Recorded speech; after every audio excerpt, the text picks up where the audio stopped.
ప్రభువైన యేసుక్రీస్తు వారి శక్తి కలిగిన నామములో కూడి వచ్చిన ప్రతి ఒక్కరికి నా ప్రత్యేకమైన వందనాలు చెల్లిస్తున్నాను. ఆయా ప్రదేశాల్లో నుంచి దేవుని యొక్క వాక్యం వీక్షిస్తున్న మీ అందరికీ ప్రభు నామములో నా శుభాహ్వానం తెలియజేస్తున్నాను.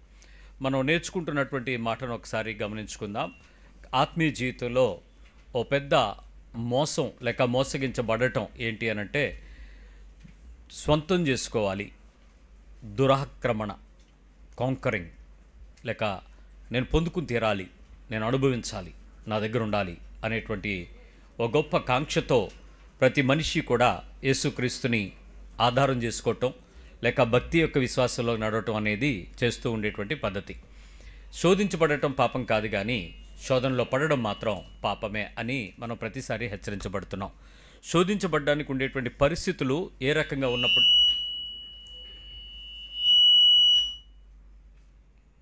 శోధించబడడానికి వచ్చే పరిస్థితులు ఏ రీతిగా ఉన్నప్పటికీ ఆయా పరిస్థితులన్నిటిలో ఎంతవరకు మనం ఆ శోధనకు అవకాశం ఇస్తున్నాము లేక ఇన్వైట్ చేస్తున్నాము అనే దాని మీదే నీ భక్తి యొక్క కొలమానం, నీ ఆత్మీయ వయస్సు యొక్క పరిణితి ఆధారపడుతుంది. ఇది ప్రతి ఒక్కరూ కూడా కొంచెం శ్రద్ధగా గమనించాల్సినటువంటి అంశం. కొంచెం లోపలికి వెళ్ళడానికి ప్రయత్నించేద్దాం. ఆత్మీయ జీవితంలో ఒక క్రైస్తవ విశ్వాసంలోకి వచ్చినటువంటి ప్రతి మనిషికి మొట్టమొదట తెలియాల్సింది ఏంటంటే దేవునిని తెలుసుకునేటువంటి ప్రత్యక్షతలోకి రావటం. To know God, who is a real God. ఎందుకంటే పూర్వము చతుష్పాద జంతువుల దగ్గర నుంచి ఆకాశ నక్షత్రాల వరకు, భూచరాల నుంచి జలచరాల వరకు సృష్టి యొక్క సృష్టాన్ని ఆరాధించటం మనకు అలవాటైపోయింది. దానిలో నుంచి మనం పిలువబడ్డాం, ఏర్పరచబడ్డాం, ప్రత్యేకించబడ్డాం, దేవుని తెలుసుకున్నామని చెప్తున్నాం. నిజానికి ఎవరినైనా పిలిచి ఏ దేవుణ్ణి తెలుసుకున్నావు అంటే ఏం చెప్తారు? యేసుక్రీస్తు అని పేరు చెప్తారు. యేసుక్రీస్తు గురించి మీరు ఏం తెలుసుకున్నారు అని అడిగితే ఏం సమాధానం ఇస్తారు? ఆయన పాపం లేకుండా వచ్చాడు, పుట్టాడు, చనిపోయాడు, తిరిగి లేచాడు, వచ్చేస్తాడు. ఇంతేనా? ఆయన యొక్క పరిస్థితుల మధ్యలో ఏమై ఉన్నాడు అనే దాని గురించినటువంటి దేవునిని తెలుసుకోగలిగటం అనేది ఒక క్రైస్తవ్యంలో మాత్రమే ఉన్నటువంటి ఒక ప్రత్యక్షత. ఇంకా గట్టిగా చెప్పాలంటే ప్రతి ఒక్క మానవుడు సృష్టి ప్రారంభం నుంచి కూడా దేవుని వెతుకులాడుకుంటున్నాడు, దేవుని ప్రత్యక్షత వరకు ప్రయాసపడుతున్నాడు, దేవుని ప్రసన్నం చేసుకోవటానికి, దేవుని ప్రసన్నతను బట్టి వరాలు పొందుకోవటానికి, దీవెనలు పొందుకోవటానికి, ఆశీర్వాదాలు పొందుకోవడానికి తిప్పలబడుతున్నాడు. దేవునిని సొంతం చేసుకోవాలని ఇలదేవతగా పెట్టేసుకున్నాడు, కులదేవతగా పెట్టేసుకున్నాడు, ప్రాంతీయ దేవతగా పెట్టేసుకున్నాడు, పొలిమేర దేవతలుగా పెట్టేసుకున్నాడు. ఈ దేవుని యొక్క సామ్రాజ్యంలో నేను కూడా ఉన్నాను అని దేవుని గురించి చెప్పుకోవాలని చాలా ప్రయత్నాలు చేస్తున్నాడు. రెండవది, దేవుని అర్థం చేసుకున్నారా అని అడిగితే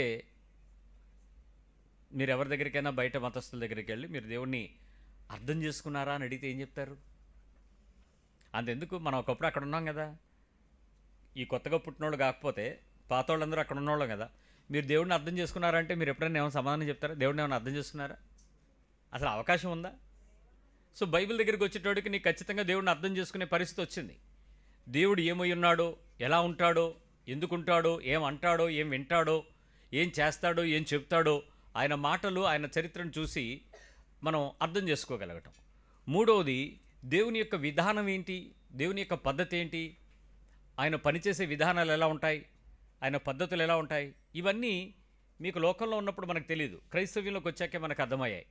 సో దేవుని గురించినటువంటి సరి అయిన విశ్లేషణ క్రైస్తవ జీవితానికి కలిగి ఉండకపోవడాన్ని బట్టి ప్రజల మధ్య ఆక్షేపణ కలిగించే గొర్రెలు, లేకపోతే వీళ్ళందరూ కూడా మతాన్ని ప్రచారం చేసేవాళ్ళు, వీళ్ళందరూ ఇలాంటి వాళ్ళు అనేటువంటి ఒక అపోహ ఏర్పడుతుంది. సో ఆలోచిస్తే దేవుని యొక్క విధానాలు, దేవుని యొక్క పద్ధతులు మనకు ఎంతవరకు అర్థమయ్యాయి? దేవుని విధానం మీరు పట్టుకున్నారా? దేవుని యొక్క పద్ధతులు మీకు ఎరుకేనా? నాలుగవది, దేవుని యొక్క నిర్ణయాలు ఎలా ఉంటాయి, వాటికి మీరు లోబడగలుగుతున్నారా అని అడిగితే ఏం చెప్తారు? What's God's decisions? దేవుని నిర్ణయాలకు మీరు ఎంతవరకు విధేయత చూపగలరు, ఎంతవరకు లోబడగలరు? మీ కుటుంబాలలో, మీ వ్యక్తిగత జీవితాలలో, మీ పనిచేసే ప్రదేశాల్లో, లేక నీ జీవితం పట్ల దేవుని నిర్ణయం ఇది అని చెప్తే ఎంతమంది ఇష్టపడతారు? ఐదవది, దేవునికి సహకరించడానికి ఎంతమంది సిద్ధంగా ఉన్నారు? To cooperate God. దేవునికి సహాయం చేయటం కాదు, సహకరించటం. దేవునికి మనం సహాయం చేయలేం. అబ్రహాం దేవుడికి సహాయం చేద్దాం అనుకున్నాడు. ఎట్లాగో అంటే పిల్లలు పుట్టట్లేదు కాబట్టి హాగర్ దగ్గరికి వెళ్ళి పిల్లల్ని కందాం అనుకున్నారు. అది దేవునికి సహాయం చేద్దాం అనుకున్నాడు. అది ఆ నెత్తి మీదకి వచ్చి పడింది, మనకే పడింది, బిన్ లాడెన్ వచ్చాడు. సో అలాంటి పరిస్థితి సహాయాలు చేయొద్దు. సహకరించగలిగితే ఆయన చేద్దామనుకున్న పనికి పౌలు సహకారంగా ఉన్నాడు. కాబట్టి పౌలును శ్రమపరిచి కానీ, కష్టపెట్టి కానీ, బాధపెట్టి కానీ, ప్రయాణింపజేసి కానీ, ఆయన పరిచర్యను బట్టి కానీ మనం దీవెనకరంగా, ఆశీర్వదకరంగా మార్చాడు. ఈరోజు బైబిల్ ట్రాన్స్లేట్ చేయటంలో విలియం కేరీ ప్రభుకి ఆయన ఎంతో ఉపకారిగా సహకరించాడు. కాబట్టి అతనికి దైవజ్ఞానంనిచ్చి అతను బైబిల్ మన దగ్గరికి వచ్చేటట్లు ప్రింటింగ్ మిషన్ మీద అచ్చు వేసి మన దగ్గరికి పంపడానికి ఉపయోగపడ్డాడు. అట్లా దేవునికి సహాయంగా ఉండేటువంటి వాళ్ళు సహకరించేవారు ఎంతమంది ఉన్నారో చూసుకోండి. దేవుని మాటకు ఒప్పుకునే వాళ్ళు ఎంతమంది నేర్చుకున్నాం. దేవుని దగ్గరికి వచ్చి ఒప్పుకోవడం. ఎస్ దై విల్, నీ చిత్తమే జరుగునగాక, అవును నువ్వు నా రాజువి, అవును నువ్వు నా చక్రవర్తివి, నువ్వు నా పరిపాలకుడువు, నువ్వేం చెప్తే నేను యాక్సెప్ట్ చేస్తాను, నువ్వు ఎలా అంటే అలాగే, నాకు నా అంటూ అభిష్టమేం లేదు, దేవా నీ చిత్తమే జరుగునుగా. కానీ యేసు ప్రభు తండ్రి చిత్తానికి ఒప్పుకున్నట్లు ఎంతోమంది దేవునిని ఒప్పుకునే స్థాయికి దేవుని దగ్గరకు వచ్చి ఎరిగాము దేవుని. Knowing God is entirely different from coming to the church. మందిరానికి వెళ్తున్నామా, బైబిల్ చదువుతున్నామా, ప్రార్థన చేసుకుంటామా, విశ్వాసం ఉంచామా, నిరీక్షణ కలిగినామా, కానుకిస్తున్నామా, ఇవి కాదు దేవుడు కోరుకునేది. సో దేవునితో ఉండేటువంటి లక్ష్యాలు క్రైస్తవ్యానికి ఉన్న ప్రత్యేక పునాది వేరు. తరువాత దేవుని కొరకు ఒక మంచి శుభ నిరీక్షణ ఎంతవరకు ఉంది, ఆయన యందు విశ్వాసం ఉంచిన వారు నిరీక్షణలో ఏ స్థాయికి ఎదిగున్నాము. దేవుని యందు నిరీక్షణ, దేవుని యందు నిరీక్షణ అంటే దేవుని కొరకు నిరీక్షణ, దేవుడు చేసే కార్యం కొరకు నిరీక్షణ. మీరు ఎప్పుడైనా ఏదైనా ఇది అవ్వదు అనండి ఒకసారి నోటితో గట్టిగా. శూన్యములోనూ నిరాకారంగా ఉంది. ఇప్పుడు మీరు ఎవరైనా పైకి వెళ్ళి భూమి బయటికి రా అనండి, వస్తుందేమో? రాదు. ఎందుకు రాదు? మీకు తెలుసు అక్కడ ఏం లేదు, అక్కడి నుంచి రాదు అని. కానీ ఏమీ లేదు రాదు అని మీకు తెలిసిన ఎంత కఠినంగా ఉన్నదాన్ని ఆయన పిలిస్తే ఏమవుద్ది అంటే మీకు ఆయన గురించి ఎంత బాగా ఆయన ఏదో నిరీక్షణ కలిగి ఉన్నారు. సో ఇప్పుడు మీరు మనం అనుకునే విషయాలలో ఇది అవ్వదు, ఇది మారదు, ఇది రాదు, అది కలగదు, ఇది జరగదు, ఇది ఇలా ఉండదు అని అంటే ప్రభు ఏమంటాడు? అది ఆ నిరీక్షణ నీకు ఎలా ఉంది? ఇదేది అవ్వదు అనేదానికి ఆయన ఎందో అది కలుగుద్ది అని ఎలా అనగలవు? అది నిరీక్షణ ఎంతవరకు ఉంది? జరగని వాటికి జరిగించే దేవుడు, లేనిది ఉన్నట్లుగా పిలుస్తానని చెప్పాడు కదా. మనకున్న రుజువుల ప్రకారం అయితే, సాక్ష్యాల ప్రకారం అయితే అది highly impossible. But for God every impossible thing is possible for God and every possible thing is impossible for God. నువ్వు వద్దంటే ఆయన చేయాలంటే ఏదైనా ఒక పద్ధతికి ఆయనకు ఒక కారణం ఉంది. దేవుని కొరకు ఏ ఏ పరిస్థితుల్లో నింద కానీ, శ్రమ కానీ, తీవ్రత కానీ ఆనందంగా ఎంచుకునే విశ్వాసపు స్థాయి పరిణితి దేవుని దగ్గరకు వచ్చిన వాడికే కదా అర్థమవుద్ది. క్రీస్తు నిమిత్తం నింద గొప్ప భాగ్యమని ఎంచి మీరు అధికంగా శ్రమపరచబడినప్పుడు మీరు ఆనందించమని, అవమానాలు మీ మీద పడినప్పుడు, నిందలు పడినప్పుడు, అబద్ధములు చెడ్డమాటలు పలికినప్పుడు మీరు సంతోషించమని, ఇవన్నీ చెప్పేటప్పుడు ఆత్మీయ జీవితం యొక్క పరిణితి ఈ రీతిగా పెరిగితే, ఈ రీతిగా జీవిస్తే, ఈ రీతిగా కలిగి ఉంటే నేను ఈ స్థాయిలో ఆనందిస్తాను, ఈ స్థాయిలో అనుభవిస్తాను. ఇది కదా క్రైస్తవ్యం. నిజం చెప్పండి, మీరు వెళ్తున్నటువంటి, మీరు వెంబడిస్తున్న క్రైస్తవం ఇప్పుడు నేను చెప్పిన లాంటిదేనా? ఇంకేమైనా ఉందా? అదర్ దాన్ దట్ ఏమైనా ఉందా? మీరు మాట్లాడట్లేదు కానీ మీ హృదయాల్లో కోరికలు వేరే ఉన్నాయి. ఇప్పుడు శోధన ఏంటంటే, శోధించబడడం పాపం కాదు, కానీ శోధనలో పడే పాపం ఏంటంటే, ఆ శోధన యొక్క తీవ్రత నీ హృదయాన్ని ఏమని చెప్పుద్దో చెప్తాను వినండి. ఒకవేళ ఆత్మీయ జీవితంలో పలానా వ్యక్తి దగ్గర, పలానా సేవకుని దగ్గర, పలానా సేవకురాల దగ్గర, పలానా సంఘంలో, పలానా దైవజనుని దగ్గర ఆశీర్వదించటానికి లేక దీవించటానికి ఏమైనా ఉంది అని అనిపిస్తే ఆ వ్యక్తిని పిలిపించుకొని, ఆ వ్యక్తి చేత ప్రార్థన చేయించుకుని, ఆ వ్యక్తి దగ్గర నుంచి ఆయన ద్వారా ఇవ్వబడే, దేవుడే అనుకోండి, ఆయన కాదులే, ఆయన ద్వారా వచ్చే, దేవుని దగ్గర నుంచి వచ్చే ఆ దీవెన ఆశీర్వాదాలు పొందుకుంటున్నారు అని గనక నీకు అనిపిస్తే నువ్వు ముందుంటావా, నాకు అక్కర్లేదంటావా? ఇప్పుడు చెప్పండి సమాధానం. మీరు ముందుంటారా, నాకు అక్కర్లేదండి, నాకు దేవుడు ఉన్నాడు అంటారా? మీ పక్కన అడగండి. అర్థం అవ్వలేదా? మళ్ళీ చెప్తాను, అర్థమైందా?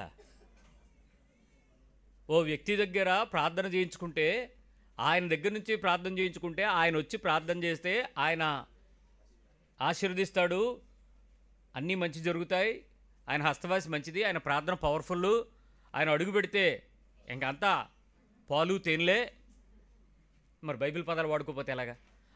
అలాంటి ఆశీర్వాదాలు వస్తాయి అని అంటే ఆయన అక్కర్లేదు మాకు, మా దేవుడు మాకు ఎప్పుడు ఇవ్వాలంటే అప్పుడు ఇస్తాడని అంటారా, లేకపోతే ఆయన పిలిపించి తెచ్చుకుని ఫస్ట్ మన ఇంట్లో పెట్టుకుందాం అనుకుంటారా? ఇది ఆయన తెచ్చుకుంటే తొందరగా ఆశీర్వాదాలు వచ్చేస్తాయి. తప్పేం లేదు. దేవుడు అన్ని ఫ్రీ కాబట్టి, క్రైస్తవ్యమే ఫ్రీ అని చెప్పేశాం కాబట్టి ఈ రకంగా ఎవరైనా తెచ్చుకుందాం. ఇక్కడ శోధించబడడం ఏంటో తెలుసా? ఆయన వస్తే, ఆయన ప్రార్థిస్తే, ఆయన అడుగు పెడితే, ఆయన భోజనం చేస్తే, ఆయన మన బట్టలు కట్టుకుంటే, ఆయన మన కొరకు ప్రార్థిస్తే, ఆయన మన ఇంటిలోకి వచ్చాక ఏమైనా చేస్తే, ఆయన గనక రాగలిగితే, ఆయన రాబట్టగలిగితే, ఆయన పిలవగలిగితే, ఆయన చేర్చుకోగలిగితే. నేను ఇప్పటికీ ఆలోచించేటువంటి విషయం ఒకటే. లాజరు బేతనీకి వెళ్ళేటప్పుడు బహుగా యేసు ప్రభువారు బేతనీకి వెళ్ళేటప్పుడు బహుగా ప్రేమించినటువంటి కుటుంబం లాజరు కుటుంబం. ఆ కుటుంబంలో మార్తా, మరియా, లాజరు ముగ్గురు ఉన్నారు. అంటే ఇంకా బంధువులు కూడా చాలామంది ఉంటారు.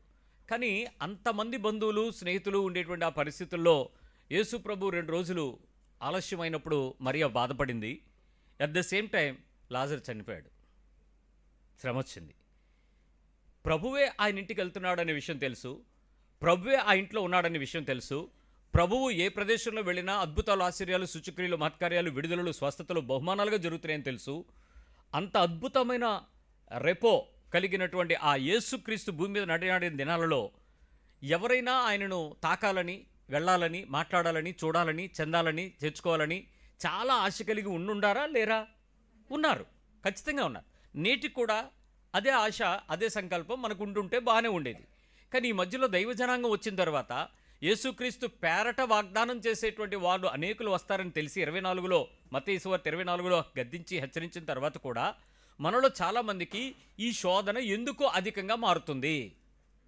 వారు వస్తే, ఇప్పుడు ఎప్పుడైనా వాళ్ళు వస్తే, ఒకవేళ ఫర్ ఎగ్జాంపుల్ వచ్చారు అనుకోండి, ఇప్పుడు నా బాధ ఏంటో అర్థం చేసుకోండి.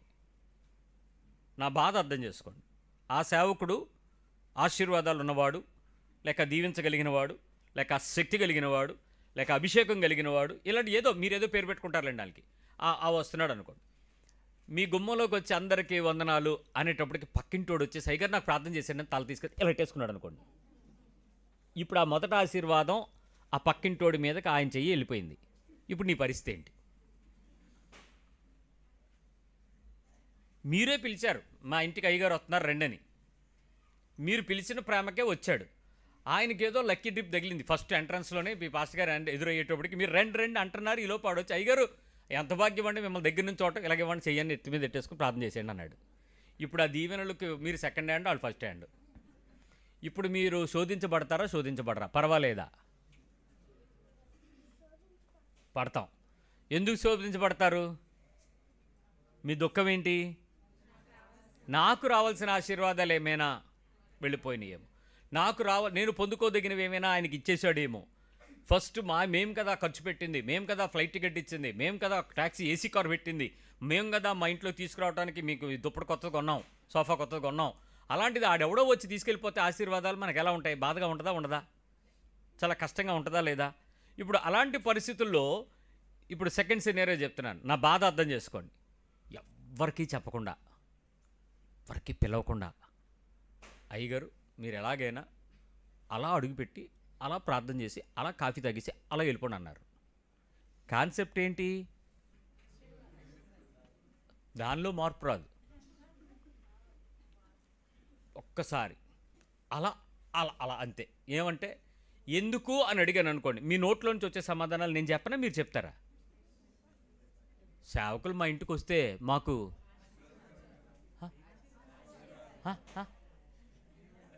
ఏంటది? మా ఇంటికి బ్లెస్సింగ్. మీరేమంటారు? ఆశీర్వాదం. ఇంకా మాకు దీవెన కదండి. మా ఇంట్లో ఇంకా మాకు దేవుని సేవకుడు వస్తారంటే మాకు ఎంతైనా దేవుని సేవకులను చేర్చుకోమని, ఆతిథ్యం ఇమ్మని, శ్రేష్ఠ పదార్థాల్లో భాగమిమ్మని, ఇవన్నీ మీకు తెలిసిన బైబిల్ నిజంగా ఇవ్వమని, తిరిగి వస్తాయని తెలియకపోయినా ఇవ్వమనే. మరి మీరు బైబిల్ చెప్పారు కదా, మరి నేను బైబిల్ చెప్పొద్దా? అవన్నీ ఆశించి ఇస్తే అది స్వార్థం కదా, వ్యాపారం కదా, లాభం కదా.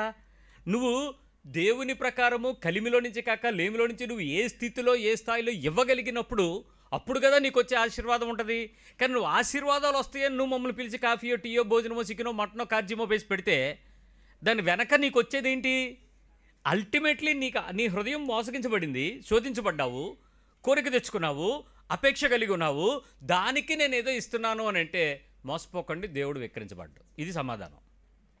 ఇప్పుడు నీ హృదయాలలో ఇలాంటివి ఎంతమంది మీ దేవుని యొక్క ఆశీర్వాదాల పేరట రహస్యంగా చేర్చుకునే అవకాశమే ఉంటే, ఆ రహస్యతను వద్దు, అందరికీ తెలియాలి, నాకు ఇవ్వకపోయినా పర్వాలేదు, నాకు యేసు ప్రభు తెలుసు, నాకు ఇది రాకపోయినా పర్వాలేదు అనగలిగిన వాళ్ళు ఎంతమంది ఉన్నారు? యేసు ప్రభుని ఎరగడం అంటే మీరు నోటితో చెప్పుకునేటువంటి మాటలకు సాక్షులుగా కాక మీ జీవితాలు దేవుని ఎదుట సాక్షులుగా కనపరచడం. It's not a verbal words. మా అయ్యగారు ప్రార్థన చేయగా మేము దీవించబడ్డాం, మా అమ్మగారు ప్రార్థన చేయగా మేము ఆశీర్వదించబడ్డాం కాదు. నా దేవుని మాటకు నేను ఒప్పుకొనగా నా బ్రతుకు ఇలా ఉందని నీ గురించి మరొకటి చెప్పే సాక్ష్యం కలిగి ఉండడం. నువ్వు చెప్పుకునేది డబ్బా కాదు. రెండో విషయం చెప్పండి. కష్టాలు, దుఃఖాలు, శ్రమలు, బాధలు, వేదనలు ఇలాంటివి చాలా ఉంటాయి మనకి. క్రైస్తవుడికి సుపరిచితమైన స్వీట్లు ఇవి కలాకండ, కామన్గా వచ్చే కలాకండ స్వీట్లు. ఏంటివన్నీ? నేను ఇప్పటికీ బాధపడేది విషయం ఏంటంటే, హిందువులుగా ఉండేవాళ్ళు వీటికి 100 రెట్లు ఉంటారండి. వాళ్ళు ఎప్పుడు మాట్లాడరు ఈ మాటలు. ఎప్పుడూ మాట్లాడకపోగా ఇంకో 10,000 పెట్టి చండీ యాగం చేయండి అంటే వెళ్ళిపోతాడు 10,000 ఇచ్చి. అలా కొండకి వెళ్ళిపో గుండు కొట్టించంటే వెళ్ళిపోతాడు. అలా గుడికెళ్ళి మెట్లు మోకాళ్ళ మీద నెట్టుకుంటే దేకేస్తాడు. ఆడ ఈ బాధల గురించి మాట్లాడు. ఏ దేవుడు విడిపిస్తాడు అనే దేవుళ్ళ ఆటలో కింద మీద పడుతూ ఆ కాళ్ళు పట్టుకోమన్నా, నీళ్లు పోసుకోమన్నా, ఏం చేయమన్నా చేస్తూనే ఉంటాడు. ఈ క్రైస్తవుడు అనే ప్రమాదకారి ఉన్నాడే, వీడెప్పుడు ఏం ఆలోచిస్తాడంటే, ఈ కష్టాలు, దుఃఖాలు, బాధలు, శ్రమలు, పరిస్థితులు ఇవన్నిటినీ క్రోడీకరించి ఓ లిస్ట్ ఎప్పుడు రెడీగా ఉంచుకుంటాడు. ఓ లిస్ట్ రాస్తూ ఉంటాడు. 1 2 3 4 10 ఓ 20 రాస్తాడు. ఈ శ్రమలన్నీ రాస్తూ ప్రతిరోజు తన హృదయంలో ఒకే ఒక విషయం ఏంటంటే, వీటన్నిటికీ విడుదల నేనే ఎలా పొందుకోవాలి, ఎప్పుడు పొందుకుంటాను. ఇంకా గట్టిగా చెప్పాలంటే, ఇంకెన్నాళ్ళు బెదరు అనండి ఒకసారి. నా చెవులకు అలవాటు పడిపోయిన స్వరాలు ఇవి. ఇంకెన్నాళ్ళు బ్రదరు, ఎప్పుడు బ్రదరు, ఎప్పుడు విడుదల బ్రదరు? నేను ధైర్యంగా చెప్తున్నాను విశ్వాసులారా, వినండి. మీ విశ్వాస జీవితంలో వేటి కొరకు మీరు ఎదురు చూస్తున్నారు, అవన్నీ ఇచ్చిన రోజు మీరు చర్చిలో ఉండరు.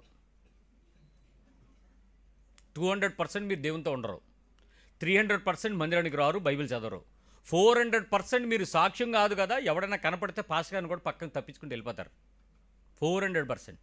ఇంక నేను ఇంకెన్నైనా చెప్పగలను, ఎంత పర్సంటేజ్ అయినా ఇవ్వగలను. ఎందుకో తెలుసా? ఈరోజు దేవుని ఎదుట నిన్ను మలచటానికి ఉపయోగించే ప్రతి శుభకార్యమైనటువంటి శ్రమ కానీ, నింద కానీ, అవమానం కానీ, కష్టం కానీ, బాధ కానీ, వేదన కానీ, చింత కానీ, కన్నీరు కానీ, నీకు వచ్చేటువంటి ఆ దుఃఖానుసారం, దైవ చిత్తానుసారమైన దుఃఖం ఏదైతే ఉందో అది రక్షణార్థమైన మారు మనసుకు మలచి క్రీస్తులో సంపూర్ణతకు తీసుకురావాలని ఆయన ఆలోచన. కానీ నీకు ఆ బాధ అంత అనవసరం, ఆయన దుఃఖం అంత అనవసరం, ఆయన ప్రణాళిక అనవసరం. నీకు కావాల్సిందేంటి చెప్పండి? విడుదల. ఎప్పుడు? ఇంకెన్నాళ్ళు?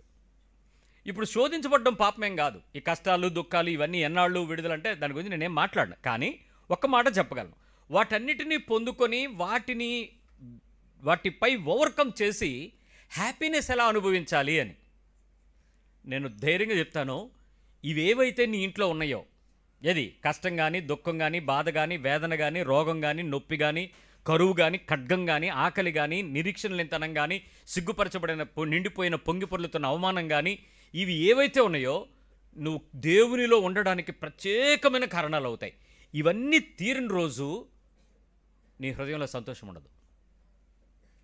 You will never enjoy God. ఈ అధికమైన భారం ఉందే, దేవుని వాగ్దానాన్ని పట్టుకుంటావు, ప్రార్థన మోకాళ్ళ మీద నిలబడతావు, ఉపవాసపు కేకలు వెళ్తాయి, హృదయంలో నుంచి దేవునితో కలుసుకున్న ఆనందం కలిగి ఉంటుంది. ఏ రోజు కూడా నువ్వు ఆ సఫరింగ్ని విడుదల కొరకు ఎదురు చూడటం ఒక ఎత్తు పక్కకు పెడితే ఆనందిస్తావు. దేవునిలో నీకు ఒక రకమైన తృప్తి నీకు దొరుకుద్ది. కానీ ఇవన్నీ విడుదల పొందిన రోజు నీకు ఆకలి అధికమైపోద్ది, తృప్తి రాదు. ఇప్పుడు నా బాధ అర్థం చేసుకోండి. నువ్వు శోధించబడే పరిస్థితి ఏంటంటే, అలాంటి పరిస్థితుల్లో ఇంకా ఎన్నాళ్ళు అని అంటే, పలానా దగ్గరికి వెళ్తే రేపే తీరిపోతాయి అని అంటే ఏం చేస్తారు? రేపే. ప్రజల కన్నీళ్లు వేలాదిగా తొడవబడుతున్నాయి, లక్షలాదిగా దీవించబడుతున్నారు, కోట్లాదిగా ఆశీర్వదించబడి సముద్రంలో కొట్టుకుపోతున్నట్టు ఆశీర్వాద ప్రవాహంలో వెళ్ళిపోతున్నారు. అడ్వర్టైజ్మెంట్. మన దైవజనులు మన పట్టణానికి వెంచేస్తున్నారు. పురజనులు, విశ్వాసులు వేలాదిగా తరలిరండి, వ్యాన్ ఖర్చులు మీవే. వేలాదిగా లక్షలాదిగా తరలి వచ్చి ఆశీర్వాదాలు ఫ్రీగా పట్టుకెళ్ళిపోండి. నిజం చెప్పనా, వేలాదిగా లక్షలాదిగా మీరు వచ్చి కానుకలు వేస్తే ఆశీర్వాదాలు ఎవడు పట్టుకెళ్తాడు? మీరా? కుట్ర. ఇదంతా క్రైస్తవ కుట్ర. ఇదొక మాఫియా. యేసుప్రభు చెప్పని, బైబిల్ ఒప్పుకోనని, పరిశుద్ధాత్మ నడిపింపలేని మాఫియా. సరే పక్కకు పెడదాం. నీవు కూడా ఉన్నావుగా మాఫియాలో, మరి ఇప్పుడేంటి? వెళ్ళేది నువ్వేగా, మనమే కదా. మళ్ళీ మనకి అడ్వర్టైజ్మెంట్ ఏంటి తెలుసా? వదిన గారు అక్కడికి వెళ్తే మీ సమస్యలు కూడా తీరిపోతాయి రండి అని. నువ్వు వెళ్ళవు అని తీసుకెళ్తావు. ఆ వెళ్ళినప్పటికీ అర్థమవుదా పరిస్థితి ఏంటో? ఎందుకంటే ఆశ అంతా దురాశ అంతా నీదే, ఆల్రెడీ నువ్వు శోధించబడుతున్నావు. మూడో విషయంకి వస్తాను.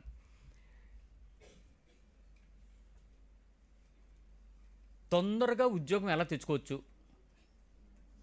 క్విక్గా మ్యారేజ్ ఎలా అయిపోద్ది, క్విక్గా ఇల్లు ఎలా కట్టేసుకోవచ్చు, వీసా స్లాటు దొరికిపోవాలి, వీసా శాంక్షన్ అయిపోవాలి, రేపులేదు ఎల్లుండి మనం ఎక్కేయాలి ఎలాగా, అర్జెంటుగా గర్భం వచ్చేయడం ఎలాగా, మగపిల్లోడు ఎలా పుట్టించు, మగపిల్లోడు మళ్ళీ ఆడపిల్ల కొడుకు, మగపిల్లోడు ఎలా పుట్టించు, అర్జెంటుగా రెండో కారు ఎలా కొనియాలి, అర్జెంటుగా ఆ ఆశీర్వాదం ఎలా తెచ్చేసుకోవచ్చు. ఇప్పుడు ఇవన్నీ అర్జెంట్లు. ఈ ఉద్యోగాలు, అప్పులు తెచ్చుకోవడాలు, ఇలాంటి పరిస్థితులు ఉన్నాయి చూసారా? ఇలాంటి పరిస్థితులు క్విక్ రెస్పాన్స్ ఏవైతే క్విక్, ఇప్పుడంతా చాలా మీరు డబ్బులు పంపాలన్నా ఇది ఫోన్పే వీటిలో క్విక్ సెండ్ అని ఒకటి, what is that, quick pay. అంటే నువ్వు ఎన్ఈఎఫ్టీ ట్రాన్స్ఫర్ పంపుతావా, లేకపోతే ఐఎంపిఎస్ పంపుతావా, ఆర్టీజీఎస్ పంపుతావా, అవన్నీ కొంచెం డిలే అవుతాయి ప్రాసెస్. ఇది అలా కాదు. క్విక్ మనీ అంటే నువ్వు నొక్కడమే లేటు. అవతల డెబిట్ అయింది, ఇక్కడ క్రెడిట్ అయింది, రెండు వచ్చేస్తాయి, టక్కన వచ్చేస్తాయి. క్విక్ అలవాటైపోయింది కదా ఈ క్విక్ బ్లెస్సింగ్స్. ఈ క్విక్ బ్లెస్సింగ్స్ ఎలా తెచ్చుకోవచ్చు, ఎక్కడ దొరుకుతాయి? నేను చెప్తున్నది మీకేమీ అన్నోన్ ఇష్యూస్ కాదు, ఇవన్నీ సుపరిచితాలే. నువ్వు శోధించబడతావు రోజు కూడా. ఈ ప్రాబ్లంకి సొల్యూషన్ వెంటనే దొరికిపోద్ది అని అంటే నువ్వు ఎంత తీవ్రంగా ఆ సొల్యూషన్ కోసం వెతుకుతావా, సొల్యూషన్ ఇచ్చే దేవుని కోసం వెతుకుతావా? అర్థం కావట్లా. క్విక్ సొల్యూషను నీకు కావాలా వద్దా? ప్రతి ఒక్కళ్ళు ఆధారపడుతున్నది చాలా క్విక్ ఎమర్జెన్సీ సిచ్యువేషన్లో ఆ యునిక్ హెల్ప్ దొరికేయాలి కదా. అది దొరికేస్తే you will come out from that. నేను నీకు ఒక తెలియని రహస్యం చెప్తాను. ఒకవేళ నువ్వు గనక దేవుని ఉద్దేశంలో ఇవ్వబడినటువంటి ఏ ఇరుకునైనా విశాలపరచడానికి నువ్వు ప్రయత్నం చేస్తే దాని వెనక 10 శ్రమను నీ పక్కన పెడతాడు. 10 times మోర్ నీ పక్కన ఇస్తాడు. ఎందుకో తెలుసా? దేవుని ద్వారా ఇచ్చినది దేవుని ద్వారా విడుదల పొందాలి. నువ్వే రకమైన అడ్డదారిలో వెళ్ళి అది దీవెనకరంగా నువ్వు మరిస్తే దేవుని ద్వారా వచ్చే 10 పరిస్థితి నువ్వు ఎదుర్కోలేనంతగా నీ ముందు ఉంటుంది. అప్పుడు నువ్వు నమ్మిన మొదటి పరిస్థితి ఏదైతే ఉండి తెచ్చుకోవడానికి ఉపయోగపడిందో ఆ దారి నీకు మళ్ళీ ఈ లైఫ్ లైన్ ఉపయోగపడదు. కాబట్టి ఆ క్విక్ లైన్ ఏదైతే ఉందో ఆ క్విక్ లైన్ ఉండదు. ఎగ్జాంపుల్ ఏంటో చెప్తాను. ఇక్కడ మీరు మీ కుటుంబాలలో ఎవరైనా ఆశీర్వదించబడ్డ వాళ్ళని ఎవరైనా చూస్తే వాళ్ళు ఈ రోజు నమ్ముకొని రేపు రాత్రి పెద్దోళ్ళు అయిపోయినట్టు అయ్యారా? కొన్ని సంవత్సరాల కాలం శ్రమలు అనుభవించారా? న్యాచురల్లీ అది దైవ చిత్తానుసారమైనటువంటి టైం పీరియడ్. పెద్దానికి సమయం కలదు. అది నువ్వెలా అడ్డదారి ఎత్తికేస్తావు? నీకు పాస్టర్లు తెలిసినంత మాత్రంలో, ఈ వాగ్దానాలు ఇచ్చేవాళ్ళు ఉన్నంత మాత్రంలో. ఇది ప్రమాదం. ఇప్పుడు 4వ విషయం చెప్తాను, జాగ్రత్తగా అర్థం చేసుకోవడానికి ప్రయత్నించండి. ఇక్కడ మీరు అనుకోవచ్చు, ఏంటి ఇంత రకమైన శోధించబడుతున్నామంటే అసలు దేవుని ఎరగటము, దేవుణ్ణి తెలుసుకోవటం, ఆయన పద్ధతి, ప్రణాళిక, విధానం ఇవన్నీ పక్కకు పెట్టేశాం. ఏదైనా కావాలి అని అంటే మనకి ఏదో ఒక రకంగా తెచ్చేసుకోగలిగితే చాలు, ఈ పరిస్థితులపై విజయం పొందుకోగలిగే మార్గం మనకు ఉంటే చాలు అన్నది క్రైస్తవ్యం అయిపోయింది. ఈ కడవరి కాలపు సెంట్రలైజ్డ్ ఫోకస్ అంతా డెలివరెన్స్ మీద, బ్లెస్సింగ్స్ మీద ఉండడం వల్ల మనకు తెలియకుండానే శోధనలో పడిపోతూ దేవునితో సహవాసం పోగొట్టుకుంటున్నాం. అది నా బాధ. ఇప్పుడు ఆలోచించి చెప్పండి. ఒకసారి ఏదైనా ఎక్కడికైనా తెలియంది నీకు తెలియాలనుకుంటే, పలానా వ్యక్తికి అన్ని దేవుడు చెప్తాడు అనుకుంటే, ఆ వ్యక్తి నీకు అందుబాటులో ఉంటే వెళ్తావా మానేస్తావా? మీ పక్కన అడగండి. అది నీకు తెలియదు, ఆ వ్యక్తికి తెలుస్తుందని నీకు తెలుసు. ఆ వ్యక్తి దగ్గరికి వెళ్తావా, వెళ్ళకుండా కూడా ఉండగలవా?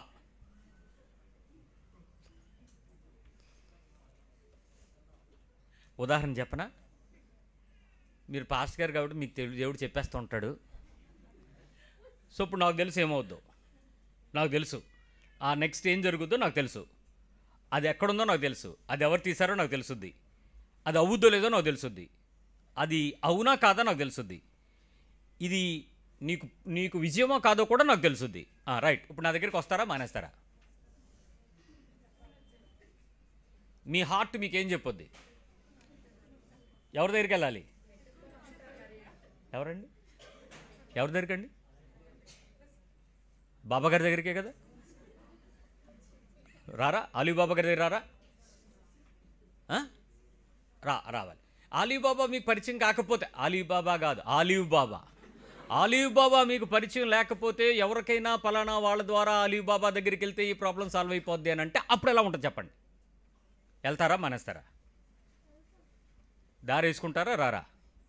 ఎంత వాళ్ళు అవతల ఏమండి ఈ టైంలో ఇప్పుడు ఆయన దగ్గరికి వెళ్తే బాగోదండి అన్నాం అనుకో, మరి ఇప్పుడు వెళ్దాం వదిన గారు, అన్నయ్య గారు చెప్పండి, బ్రదరు తీసుకెళ్ళవా? ఎలాగో ఒకలాగా. అలా కాదండి, చాలా కాలం నుంచి ఎదురు చూస్తున్నాం, ఆయన కోసం మేము ఇంత అంత అంత ఇంత. ఎలా ఉంటుంది ఆ తీవ్రత? ఎలా ఉంటుంది? ఒక చిన్న ఎగ్జాంపుల్ చెప్తాను. మొదటి సమూయేలు గ్రంథం 9వ అధ్యాయం. నాకు ఇదే గుర్తొచ్చింది. First Samuel. నేను ఇంకా శామ్యూయల్ ఎంటర్ అవ్వడం, ఇప్పుడే ఎంటర్ అవుతాడు. మొదటి సమూయేలు 9వ అధ్యాయము 9వ వచనం.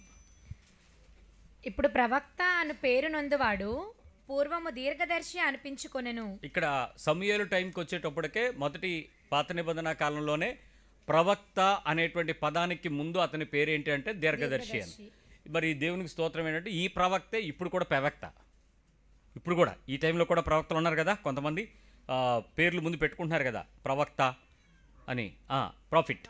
ఈ ప్రవక్త అనేవాడు అప్పుడు దీర్ఘదర్శి అనమాట. ఇప్పుడు ఈ ప్రవక్త అనేటువంటి వ్యక్తికి దీర్ఘదర్శి అనేటువంటి పేరు, అతని పేరు సమూయేలు. గాడిదలు పోయాయి సౌలుకి. అడుగుతున్నాడు ఎక్కడికి వెళ్తే దొరుకుతాయి అని. ఊరంతా ఎతుకుతున్నారు, రోడ్డు మీద అంతా తిరుగుతున్నారు, పొలాల గట్టుల్ని ఎత్తికేశారు. ఆఖరికి ఆ ప్రదేశంలో గొల్లలందరిని అడిగారు, ఒరే బాబు ఎక్కడ మా గాడిదలు ఏం దొరికాయట్రా అంటే దొరకలే. అప్పుడు ఎవడో చెప్పాడు, ఇన్నిసార్లు ఎత్తుకుతావు ఎందుకయ్యా, అక్కడ ప్రవక్త ఉన్నాడు, ఆ ప్రవక్త దగ్గరికి వెళ్తే నీకు తెలిసిపోద్ది. ఆఖరికి ప్రవక్త గాడిదలను కనిపెట్టి కూడా అయిపోయాడు.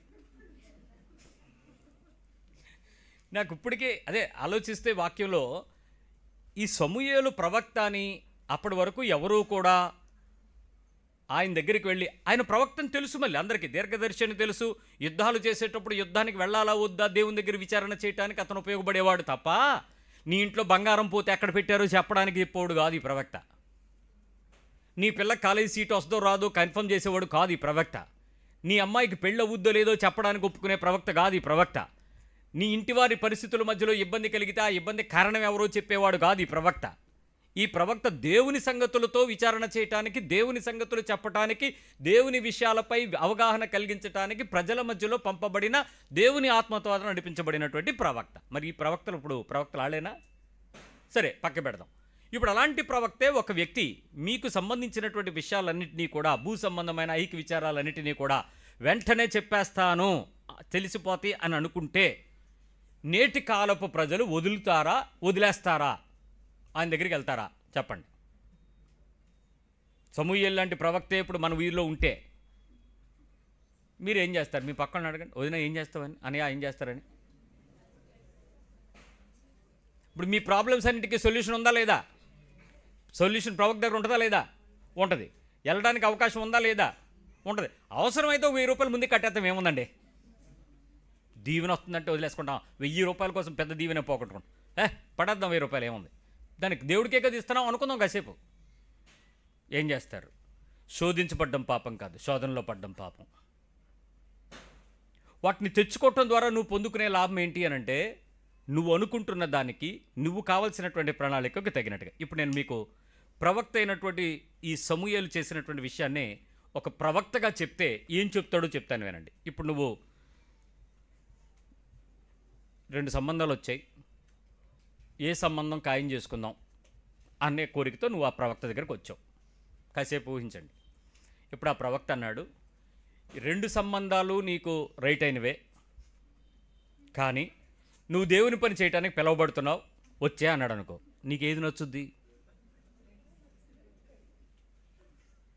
నువ్వు ఈ దేశంలో ఉండవు, సరిగ్గా ఇప్పుడు ఏ దేశంలోనైతే క్రైస్తవుల మీద విపరీతమైనటువంటి హింసలు అవుతున్నాయో,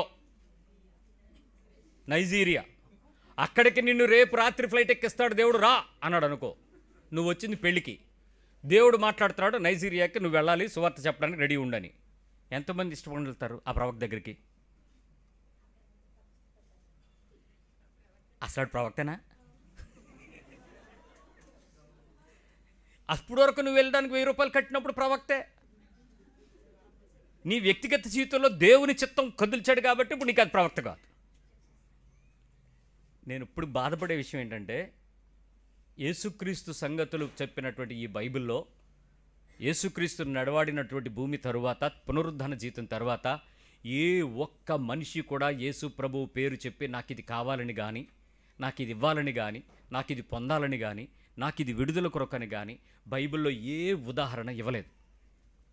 ఒక్క మనిషి కూడా వెళ్ళి వాటిని తెచ్చుకున్నట్టు కానీ, తెచ్చుకోవటానికి భక్తి చేసినట్టు కానీ బైబిల్ రాయలేదు. కానీ సంఘ చరిత్రలో, సంఘ నాయకుల చరిత్రలలో, సంఘ సేవకుల చరిత్రలలో, సంఘ కాపురుల చరిత్రలలో టీవీ ప్రవచనాలు వచ్చిన తర్వాత ప్రజల యొక్క పబ్లిసిటీకి మిమ్మల్ని భ్రష్టులుగా, క్రైస్తవుల్ని భ్రష్టులుగా మార్చి, ఈ విశ్వాసద్రోహులుగా మార్చి, ఆశీర్వాదయోగ్యమైన దీవెనలు మీకు కిరాయికిస్తానని చెప్పి క్రీస్తుతో సంబంధాన్ని తగ్గొట్టేశారు. ఇది ప్రమాదం జరిగింది. క్రీస్తుతో సంబంధం కన్నా ఏ రకమైన వాటి వైపు నువ్వు ఆకర్షించబడకుండా జీవించగలగటం క్రైస్తవ్యం.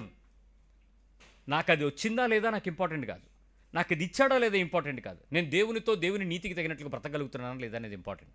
ఆ శ్రమలో, ఆ పరిస్థితుల్లో నేను దేవుని చిత్తం చేయగలుగుతున్నానా లేదా నాకు ఇంపార్టెంట్. ఆ పరిస్థితుల మధ్యలో నేను పాపపు భీతిని కలిగి పరిశుద్ధమైన జీవిత కాంక్షగా ఆత్మ చెప్తున్న జీవితానికి నన్ను నేను లోబరుచుకోగలుగుతున్నానా లేదా మాత్రమే important. That is what the Bible prominence. దాన్ని పక్కకు పెట్టి ఎంత సందర్భం వచ్చినా ఆశీర్వాద దీవెనల వైపు, విజయం వైపు, విడుదల వైపు, నీకు కావాల్సిన వాటి కొరకే దేవుడి గురించి వస్తే ఇంక మనిషి బ్రతుకు దేవుని యొక్క పద్ధతుల మధ్య భూసంబంధమైనది అయిపోద్ది కదా క్రైస్తవ్యం. అది కాదు కదా దేవుడు కోరుకున్నది. ఎందుకు ఈ ప్రమాదం వచ్చిందో నాకు తెలియదు, కానీ ఈ రకమైన మోసలో చాలామంది చేరిపోయారని చెప్పగలం. మరొక మాట చెప్పాలి.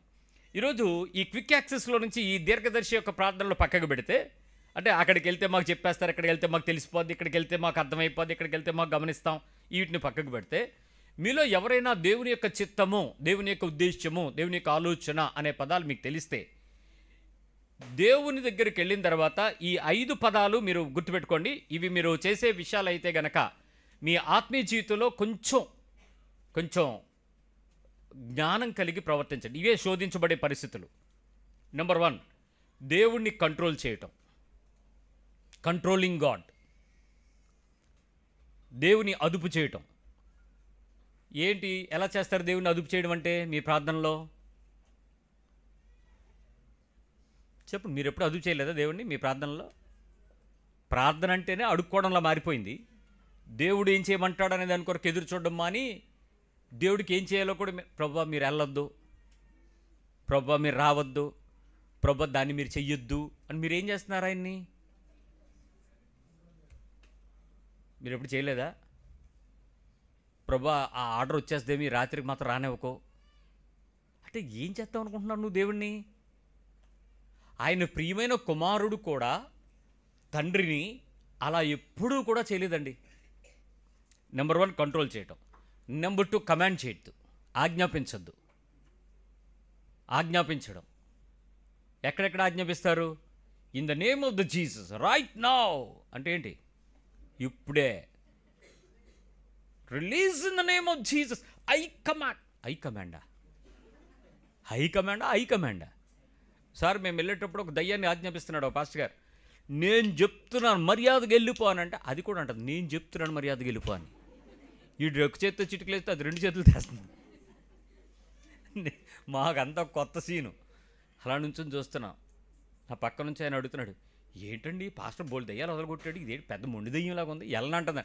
దయ్యాలు వదలగొట్టినోడికి మొండి దయ్యం, చిన్న దయ్యం, పెద్ద దయ్యం ఏమంటుంది? విశ్వాసంతో వెళ్తుంది అంతే.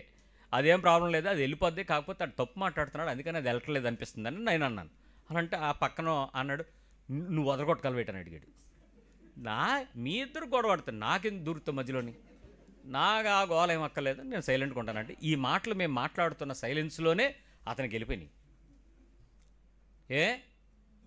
నువ్వు వదలగొట్టగలవా అనిసాడు. నన్ను చూస్తున్నాడు కళ్ళులో కళ్ళు పెట్టి.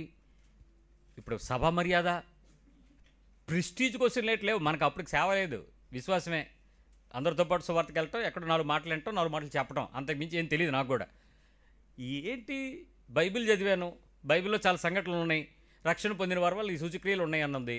సో విశ్వాసంతో చెప్తే పోతాయి, దానికి ఎంత గోల ఎందుకు, ఆడొకటే నాకు తప్పు ఏంటో నాకు అర్థమైంది, అది ఒప్పుకోలేకపోతున్నాడు ఆ మనిషి. నన్ను లేదండి అయ్య గారు మీరే చేయండి, మీరు చేయగలరు, మీరు చాలా దెయ్యాలు వదలగొట్టారంట, దాన్ని వదలగొట్టండి, మీరే చేయగలరు సార్. అలా రా దారికి అన్నాడు. నేను వచ్చాను, అది రాలే, దెయ్యం దారికి రాలే, రిచ్చిపోతుంది. నేను వెళ్ళిపోతాను రానంటే నా పక్కన ఉండబే, పెద్ద వెళ్ళిపోతావట, వాగీసావు కదా, ఆయన వదలగొట్టకపోతే నువ్వే వదలగొట్టుకుని ఉండరా అని నన్నెందుకు ఇరికిస్తావురా మధ్యలోని, నేను సామాన్యమైన విశ్వాసాన్ని, సేవకుని గట్ట కాదు, నా మీద అభిషేకం గట్రా లేదు, ఏది చేతుల నుంచి ప్రార్థన చేశారా, అభిషేకం పెట్టారా, నూనె ఇట్టారా, అవి ఏమి నాకు తెలియదు, నేను సేవకుని కాదు కదా, నాకు అవేం తెలియదు, నాకు కేవలం బైబిల్ మాత్రం తెలుసు, బాప్తిజం మాత్రం పొందుకున్నాను, పరిశుద్ధాత్మను పొందుకున్నాను, నాకు అంతవరకు ఏం తెలియదు అంతే. ఆఖరికి ఆ అరగంట డ్రామా 1/2 గంట అయిపోయింది, అది వెళ్ళలేదు. ఆఖరికి అందరూ చల్లగా సర్దుకుంటున్నారు, ఇది వదలలే ఇంకా అని చెప్పి జనాలు సర్దుకుంటున్నారు. అప్పుడు నా పక్కన ఎరా ట్రైల్ వేస్తావా అన్నాడు. ట్రైల్ ఏంట్రా, ఒకటే రియల్స్, ఇంకా దానిలో ఏముండదు అంటే ఆ పాస్టర్ గారు బాధపడిపోతాడు రా అన్నాడు. ఏడు బాధపడతాడు, ఊరంతా గోలగోలుకుంది, వెళ్ళవరా అన్నాడు. అంటే నాకేమో లోపల నుంచి అంటుంది, ఓ పక్క భయం కూడా ఉందండి, నిజం చెప్తున్నాను, అంత ధైర్యం ఏమి ఎరగబడిపోవడం ఏమి లేదు. ఇప్పుడు ఈరోజు తెలిసినంత వాక్యం ఆ రోజు నాకు తెలియదు కాబట్టి ఆ రోజు విశ్వాసం, ఈరోజు ప్రత్యక్షత. ఆ రోజు ఆ విశ్వాసంతో వెళ్ళడానికి వచ్చింది, వెళ్ళాను. ఆ పాస్టర్ గారు అన్నారు వాళ్ళగొట్టి చూద్దాం అన్నాడు.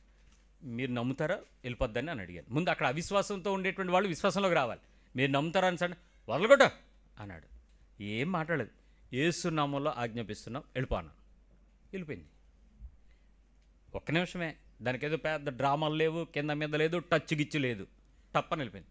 అది పడిపోయింది, అమ్మాయి లేచిపోయింది. ఈయన అన్నాడు వెళ్ళిపోయిందా అని అడుగుతున్నాడు. నీకెందుకో డౌటు, నువ్వు ఆజ్ఞాపించినప్పుడు నేను ఆజ్ఞాపించిన తేడా ఏంటంటే, నువ్వు నేను ఆజ్ఞాపిస్తున్నాను అన్నావు, నేను యేసు నామంలో చెప్తున్నాను వెళ్ళిపో అన్నాను, అంతే తేడా.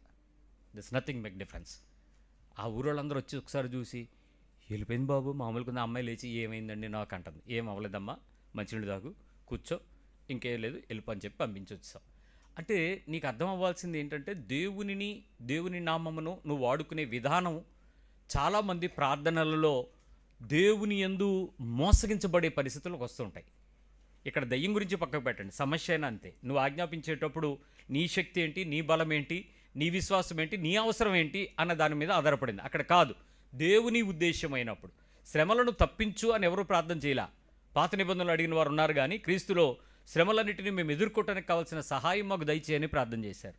సో నీ విశ్వాస సహితమైన ప్రార్థన ప్రభువుని ఎదుర్కొనే శక్తితో నింపబడి ఉంటుంది తప్ప దాన్ని గద్దించటమో ఎదిరించడంలో ఉండదు. మూడోది, దేవునికి సూచనలు చెప్పడం చేయకండి.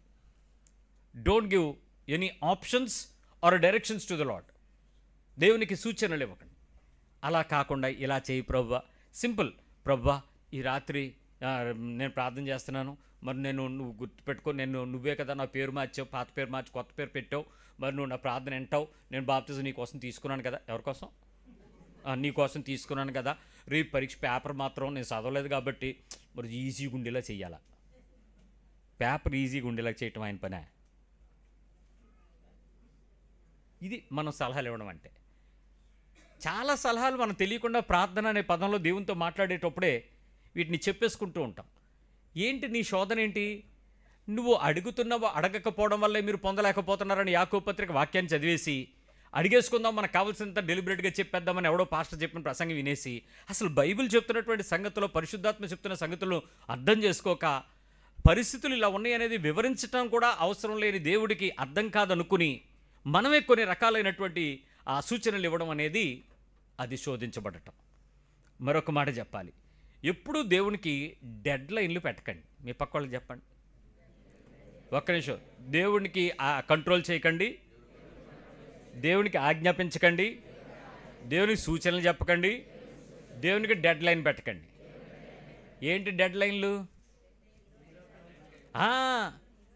క్రిస్మస్ పండగలోపు కనుక. ఎందుకు క్రిస్మస్ పండగ అంటే అది నీ పండగ కాబట్టి, మళ్ళీ అది కూడా లింక్ ఆయనకే. ఏంటి నీ డెడ్ లైన్లు ఏంటి? మీకున్నటువంటి ఆ బాటమ్ లైన్స్ ఏంటి? ఎందుకు ఆ లైన్లని మీరు పెట్టి ఆ లైన్లతోనే ఈ పని చేయాలని మీరు ప్రయత్నం చేస్తున్నారు? వై?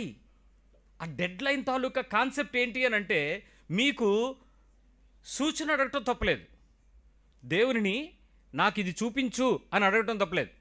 ఎలా అయితే ఇదిగో ఇక్కడ గొంగళేస్తున్నాను, ఇక్కడ నాకు ఇది కావాలి, మంచు పడాలి, ఇది ఇక్కడ వేసినప్పుడు నాకు పడకూడదు అని చెప్పినటువంటి సేవకుడు ఎలాగైతే తన విశ్వాసాన్ని పరీక్షించుకున్నాడో దానికి అది కాదు నేను అనేది. ఈ పరిస్థితి ఏంటి అని అంటే, డెడ్ లైన్స్ దేవుని పక్షంగా మనమే నిర్ణయించేసి దేవుడు కాలానికి అతీతుడు అని మనకు తెలియకపోవడం వల్ల దేవుని సర్వశక్తి కలిగిన దేవునిని మనమే తక్కువ ఆలోచించి శోధించబడుతూ ఆ టైం లిమిట్స్ని ఆయనకు పనిచేయడానికి ప్రయత్నం చేస్తాం. దేవుడు ఎప్పుడు కూడా నీ సమయానికి అనుకూలంగా పనిచేయాలని ఆలోచన చేయడు. మన కాలం వేరు, ఆయన నిర్ణయ కాలం వేరు. ఆయన నిర్ణయ కాలం వచ్చినప్పుడు నువ్వు నీ కాలంతో కానీ నీ సమయంతో కానీ ఆయన కొలవలేవు. సో ఆ డెడ్ లైన్ అనేటువంటి పద్ధతి, ఆ కాన్సెప్ట్ నీ మనసులో దేవుని దగ్గర ఎప్పుడు ఎక్కడ ఎవరికి కూడా పెట్టడానికి, ఏ సందర్భానికి వాడి శోధించబడకండి. ఐదవది, ఏ రోజు కూడా దేవునికి డిక్లేర్ చేయటం కానీ డిక్రీ చేయటం కానీ చేయకండి. డిక్లరేషన్స్ డిక్రీలు చేసేసి మీరు అవి పొందేసుకున్నారు. ఈ మధ్య కాలంలో చాలా బోధలు వచ్చేసినాయి. మీరు క్రీస్తులో ఒక పరిశుద్ధమైన దేవుని యొక్క సంగపు జీవమును వినడం కంటే అన్నీ వినేసి మీరు ఏదో పరీక్షించేసుకుని ఫిల్టర్ చేసుకోగలిగిన వాళ్ళకిలాగా అందరు ప్రసంగాలు ఈ షార్ట్లు రీళ్ళు తెగొచ్చేసి వినేసి కరప్ట్ అయిపోతుంది విశ్వాసం. ఏదో కరెక్ట్ అనుకుని, ఇది పర్వాలేదు అనుకుని, ఇది బాగుంది అనుకుని దేనికొక దానికి వెంబడిస్తున్నారు. ఈ షార్ట్లు పెట్టేవాళ్ళు కూడా పోనీ అదేమన్నా పూర్తి కంటెంట్ని ఉపయోగపడేలాగా పెట్టగలుగుతున్నారా అంటే లేదు, ఆడికి నచ్చింది ఏదో బాగుంది అనుకుంటే వైరల్ అవుద్ది, వ్యూస్ ఎక్కువ వస్తాయి, డబ్బులు ఎక్కువ వస్తాయి అనుకుంటే దాన్ని తోలుతున్నారు. ఈ బలహీనత మనుషుల మీదకి రాకుండా ఉండాలంటే కొంత దూరంగా ఉంటే చాలా మంచిది కూడా. మీడియాలకి వాక్యం వినేటప్పుడు ఆ వాక్యం యొక్క పరిపూర్ణతను వాక్యానుసారం ప్రారంభం నుంచి అంతం వరకు విని నిర్ణయం తీసుకోగలగటం, దాన్ని బట్టి ఒక అభిప్రాయానికి రావటం, హృదయాన్ని పశ్చాత్తాపడటం, పరిశుద్ధాత్మని ప్రేరేపణను గుర్తు చేసుకోవటం, వాక్యపు సంబంధమైన నిబంధనలకు సూచనలకు మనం పాటించడానికి ఒప్పుకోవటం, సరిదిద్దుకోవటం, ఇవన్నీ లక్ష్యాలు క్రైస్తవ సంఘంలో. ఇవేమి కరెక్షన్స్ ఏమి లేకుండా నాకు అది ఇచ్చేస్తాడు దేవుడు అని నమ్మేసి in the name of the Jesus వచ్చే నెల, ఇదే నెల, ఇది అక్టోబర్ వచ్చింది, నవంబర్ నెల 10వ తారీఖు కల్లా నేను డిక్లేర్ చేస్తున్నాను నీ అప్పులు తీరిపోతాయి కాకండి. తీరిపోతాయా? ఈ ఆల్నెట్ ప్రేయర్లో అప్పులు తీరిపోయి ఆ ఆల్నెట్ ప్రేయర్లు చూసిన వాళ్ళు చూడండి, నెక్స్ట్ ఆల్నెట్ ప్రేయర్లు ఉంటారు ఉండరు? ఖచ్చితంగా అదే గుంపు ఉంటుంది. ఎందుకనంటే అది ఒక ఆశా నిరీక్షణ.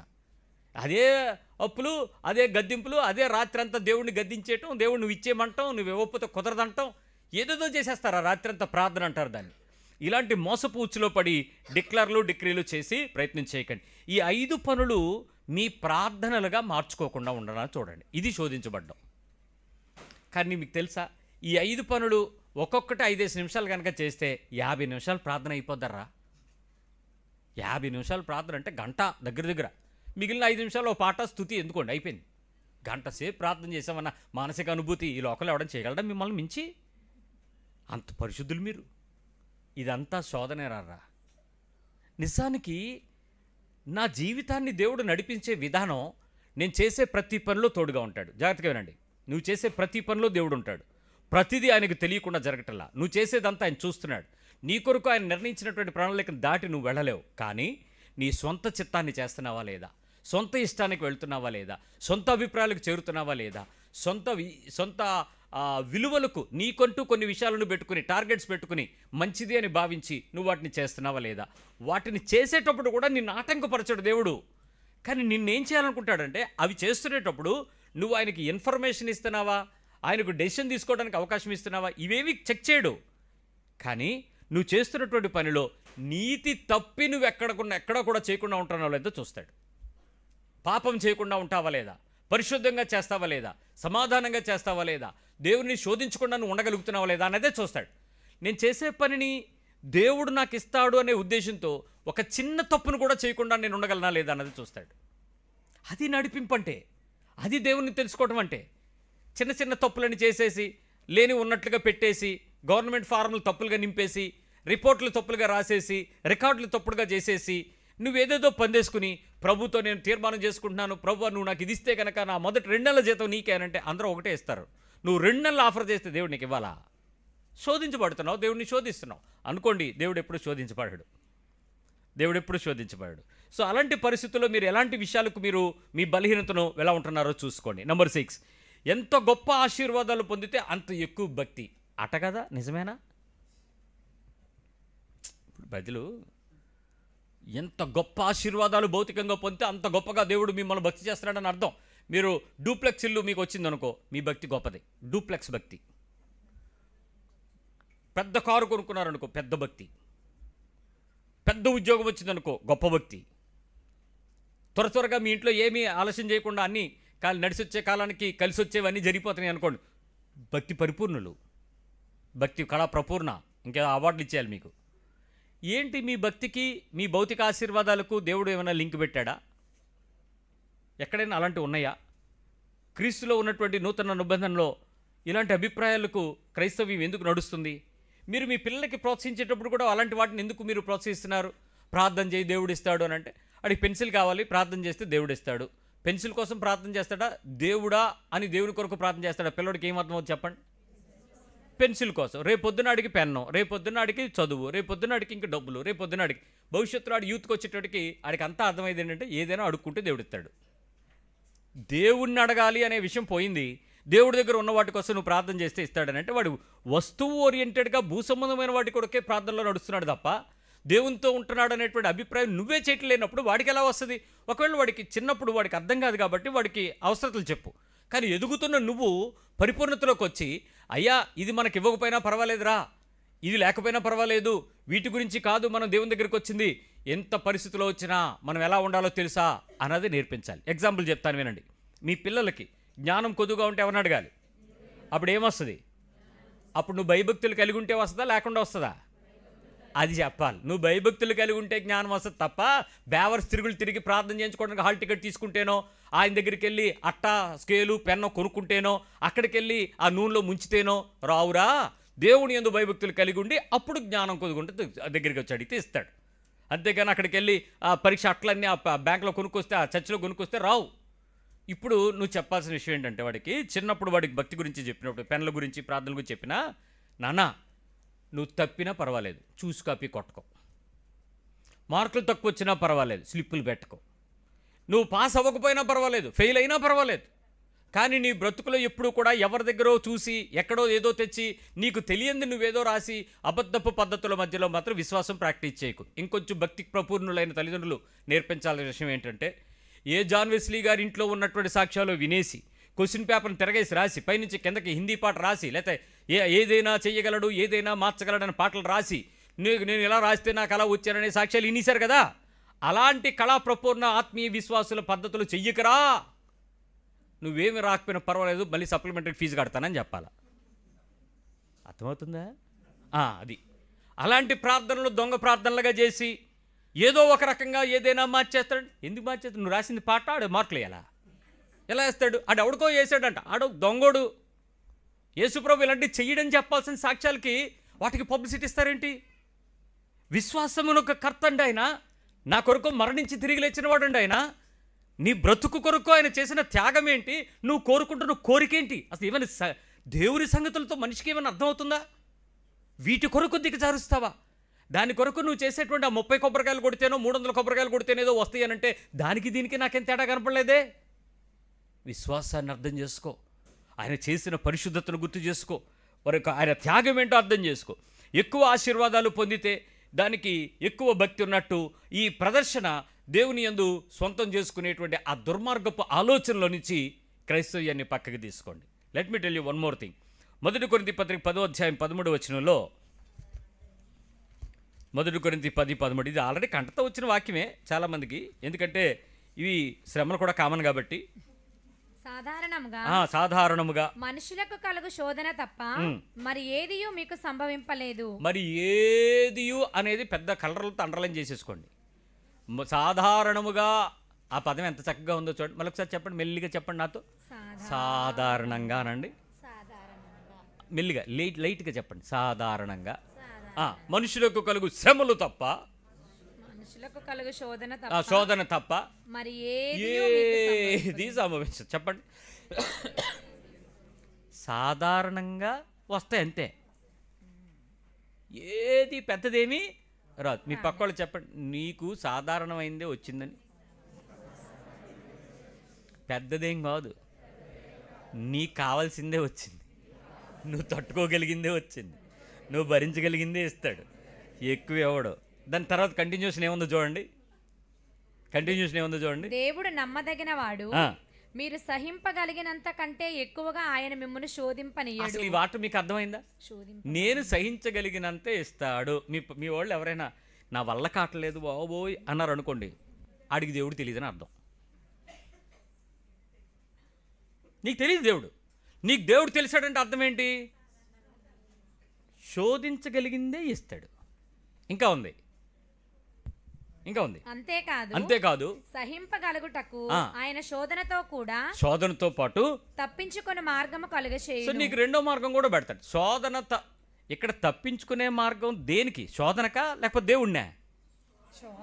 అది అర్థం చేసుకోండి. మీరు శోధన తప్పించుకోవడానికి కుదరదు. శోధనను తప్పించుకోవటానికి ఆ దారిలోనే తీసుకెళ్తాడు. శోధన ఏమీ తప్పబడదు. కానీ శోధన తప్పించడం ఎలాగో తెలుసా? ఇప్పుడు నేను ఒక ఇంత బరువైనటువంటి వస్తువుని ఎత్తలేకపోతున్నాను, అది నాకు పెద్ద శోధన. దీన్ని నేను తొయ్యలేను, కదపలేను, ఎత్తలేను, పక్కన పెట్టలేను, అది నాకు శోధన. ఇప్పుడు దేవుడు నన్ను ఏం చేస్తాడు తెలుసా? నేను ఎత్తగలిగితేనే, దాన్ని కదపగలిగితేనే, దాన్ని మూవ్ చేసే పరిస్థితి ఉంటేనే నాకు ఆ శ్రమ ఇస్తాడు, లేకపోతే నాకు ఇవ్వడు. దాన్ని తప్పించే మార్గం ఏంటో తెలుసా? దాన్ని సైడ్ కట్ వెళ్ళిపోవడం కాదు, దాన్ని ఎక్కి వెళ్ళిపోవడం కాదు. అక్కడ వరకు వెళ్ళిన తర్వాత నాకు తెలియకుండానే నాలో విశ్వాసంతో పెంచి హార్లిక్సో బూస్టో ఆ పక్కన పచ్చడో పెడతాడు. అది తిన్న తర్వాత ఒక చేత్తో లేపేస్తావు దాన్ని, ఒక చేత్తో, రెండు చేతులు ఎత్తావు. అప్పటి వరకు నీకు అది కొండ. కానీ అక్కడికి వెళ్ళాక విశ్వాసం ఇలా అంటావు, అది లేచిపోద్ది. అటు ఇటు చూస్తావు, అవతలకి వెళ్ళిపోతావు, దాన్ని అక్కడ పెడతావు, శ్రమ అక్కడ ఉంటుంది, నువ్వు దాటి ముందుకు వెళ్తావు. అది తప్పించే మార్గం. ప్రాబ్లం తీరదు, దాన్ని ఎదుర్కొనే కెపాసిటీ పెరుగుద్ది. మీ పక్క వాళ్ళు చెప్పండి. అసలు దేవుడిని సరిగా అర్థం చేసుకున్నోడికి అర్థం అవుద్ది ఇది. దేవుడు సరిగా అర్థం కానోడు ఏమవుతాడు తెలుసా? అసలు ఈ ప్రాబ్లమే నాకొద్దు, తీసే అంటాడు, ఆ పేజ్ చింపేస్తాడు. ఇంకో బైబిల్ కొనడా, దానిలో ఈ పేజీ ఉండదా? మరి ఎక్కడ పోతావయ్యా? అది నీ కొడుకు అవ్వచ్చు, నీ కూతురు అవ్వచ్చు, భర్త అవ్వచ్చు, ఎముక అవ్వచ్చు. నువ్వు బతుకులో ఎక్కడికి వెళ్ళినా వదలనిది ఏదైనా దేవుని ద్వారా. అంటే ఆ శోధన తప్పించే మార్గం కొరకు వెతకడం భక్తి కాదు, శోధనను ఎదుర్కోవడానికి కావాల్సిన శక్తిని పొందుకోవటం భక్తి. ఇక్కడ వచ్చి నువ్వు అర్థం చేసుకోవాల్సింది అది. సో ఇది ఎక్కడ తప్పించబడతాడు, ఎవడు తీసేస్తాడు, ఎవడు మార్చేస్తాడు, ఎవడు విడుదల, దాని కొరకు భక్తి చేయొద్దు. దాన్ని ఎదుర్కోవటానికి నా విశ్వాసాన్ని పెంచుతాడు, నా నిరీక్షణ పెంచుతాడు, తప్పించుకునే మార్గం ఇస్తాడు, తట్టుకునే శక్తిని పెంచుతాడు, దాన్ని లేపగలిగే, దాన్ని నడపగలిగే, దాన్ని కంట్రోల్ చేయగలిగే ఏదో నాకు ఇస్తాడు. అదేదో ఇస్తాడనే విశ్వాసంతో పని చేయగలగటమే భక్తి. కళ్ళమ్మడి నీరు రాకూడదు, నోటమ్మడు మూలుగు రాకూడదు, ముక్కులోంచి గాలి రాకూడదు. ఆ మూలుగులు విన్నాడంట దేవుడు, అలా వెనకండి, ఆ మూలుగులు మూలకండి. సో వాటిని దేవునితో ఎలా పొందాలో అనే అనుభవించడం నేర్చుకోండి. గుర్తుపెట్టుకోండి, తప్పించబడుట అనే అనుభవాన్ని దేవుని దగ్గరికి వెళ్ళటం నేర్చుకోండి. నెంబర్ 8, ఏ అవకాశం లేదు, ఎవరు నీ కోసం ప్రార్థన చేయట్లేదు, ఏ పాస్టర్ గారు నీ కోసం ప్రార్థన చేయడు, ఏ సంఘం మొర్ర పెట్టదు, ఏ గుంపు నీ కొరకు గోలు పెట్టదు. కానీ దేవుడు నీ ప్రార్థన వింటాడా విండా? మీ పక్క వాళ్ళు చెప్పండి. ఎవ్వరు లేరు నీకు ప్రేయర్ సపోర్ట్. ప్రాబ్లమ్స్ ఎక్కువైపోతున్నాయి, దేవుడు నీ ప్రార్థన వింటాడా విండా? నా ప్రార్థన సరిపోవట్లేదేమో, సరిపోదా? ఇంకెవరైనా చేస్తే నాకు బాగున్ను, ఎవరైనా చేస్తే బాగున్నా, నువ్వు చేస్తే దేవుడు బాగున్నా అంటాడా?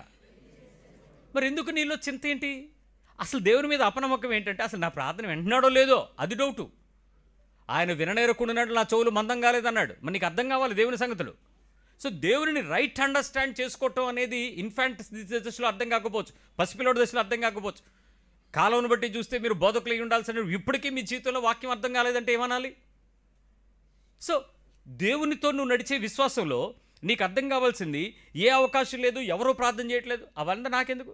నా ప్రార్థన దేవుడు వింటాడుగా, ఆయన నాతో ఉంటాడుగా, నన్ను విడివడు ఎడబాయుడుగా, నా ముందు నడుస్తాడుగా, నన్ను విడిపిస్తాడుగా, నన్ను చేతుల మీద చెక్కుకున్నాడుగా, ఆయన కనుగుడ్డును ముట్టినట్టే అన్నాడుగా సేవకుడిని ముట్టుకుంటే. ఆ పరిస్థితులన్నింటిలో ధైర్యముతో నిరీక్షణతో నేను దేవుని దగ్గర నిలబడగలను, సాగిపోగలను కదా. ఏది ఆ నిరీక్షణ? ఏది క్రైస్తవ్యంలో?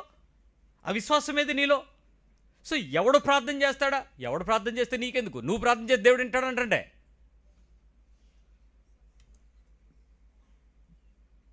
తొమ్మిదో విషయం, నీ జీవితంలో వచ్చేటువంటి ఆ ఒంటరి ప్రార్థనా జీవితం, ఒంటరి మొర్ర, ఒంటరి అంగలార్పు, ఒంటరి కన్నీరు, ఆ ఒంటరి ఉపవాసం, లేక ఆ పరిస్థితుల్లో ఎక్కడికైనా వెళ్తునేటప్పుడు ఆ మూలుగు, ఆ నలుగుడు, ఆ నొప్పి, ఆ దుఃఖం, ఆ బాధ ఉంది చూసారా, వేదన ఉంది చూసారా, ఆ లోన్లీనెస్ ఉంటుంది చూసారా.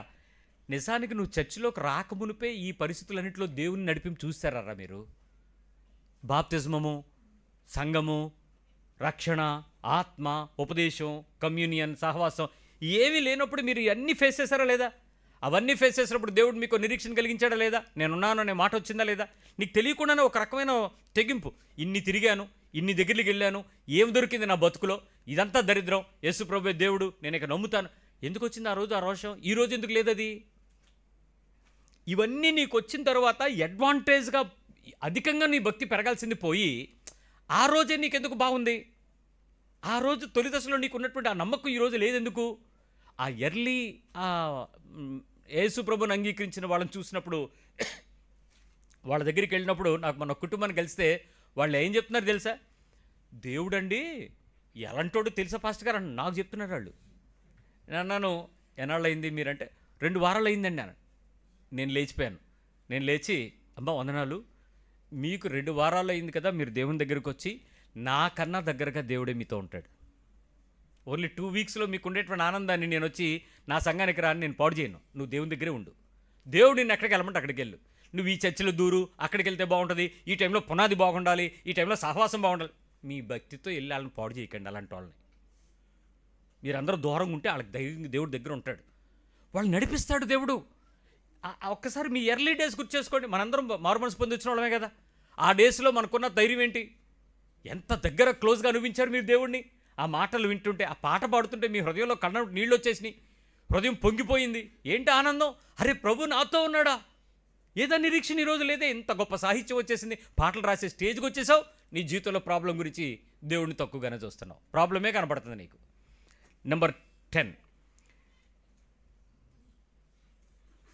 ప్రార్థన చేయించుకో, కానుకిచ్చి ప్రార్థన చేయించుకో. ఏది ముందు? ప్రార్థన చేయించుకో, కానీ ఇంటికి పిలు, ఫుడ్ పెట్టి ప్రార్థన చేయించుకో. మీటింగ్ పెట్టు, ఖర్చంతా నువ్వే పెట్టుకో, బ్లెస్సింగ్స్ అన్న ఈయనకని చెప్పు. చర్చ్ కట్టించు, లేకపోతే ఇంకేదన్నా చెయ్యి. అల్టిమేట్గా మీ హృదయం అంతటిలో ఇవ్వండి, ఇస్తాడు అనే దగ్గరికి వెళ్ళారా? నాకు ఇచ్చాడు కాబట్టి నేను ఇస్తున్నాను అనే విశ్వాసానికి ఎదిగారా? అర్థమైందా?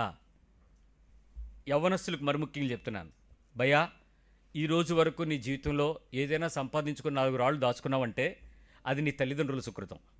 వాళ్ళు జ్ఞానాని కోసం నీ గురించి ఫీజులు కట్టారు, చదువుకోవటానికి కొద్దిపాటి ప్రయాసం నువ్వు పడి ఉండొచ్చు. ఫ్యాన్లు, ఏసీలు అన్నీ ఆడవే. నువ్వేదో చదువుతున్నావు అని ఎర్రవీకి పోకు, నేను కష్టపడ్డాను అనుకోకు. చదువు అనేదానికి నువ్వు కష్టపడించాలి తక్కువ, దానికి పెట్టిన పెట్టుబడి కష్టం ఎక్కువ.